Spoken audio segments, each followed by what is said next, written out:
Kaixo, ongi etorria, ikusi dugu Pitagorasen teorema erabiltzen dela triangeluak angelu zuzena duenean.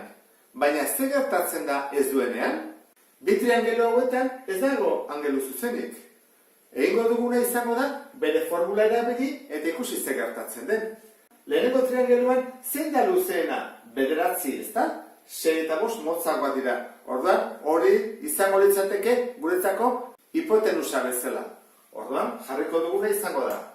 Haren lekua 9, berbi, berdin. B berbi, adibidez 5, eta C, 6 berbi.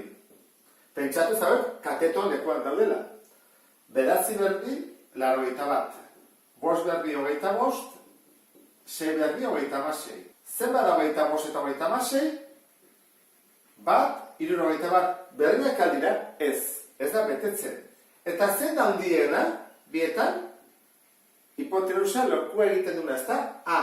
Beraz, hau da horrela, A berbi, handiagoa, atea da, bi hauen batura baino. Horrelakotan, triangelua izaten da kamutsa.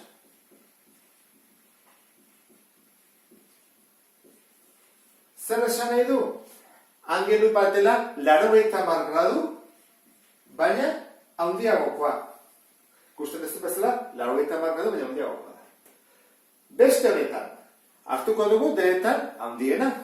7, ze 5 eta 6 txikiagoa dira. Berdin egingo dugu, 7 berbi, berdin, eta B eta C karatuak. 5 berbi, eta 6 berbi. Biak berdinak dira ezta? 49, berdin, 25. 26, 49 berdin, 71, noski ez da berdina. Zein da orain handiena? Bi katetoen lekuan daudenak, ezta? Orduan, izango litzake A berbi txikiagoa, B berbi gehi C berbi baina. Holakoak izaten dira zorrotzak. Zergatik da triangelu zorrotza? Angelu guztiak direlako 90 gradu baina txikiagoak. Txikiagoa. Ikusten duzu bezala, luzena berbi egiten dugunean, baldin bada txikiagoa, orduan zorrotza da. Baina luzena berbi egiterakoan handiagoa baldin bada, kamutsa da.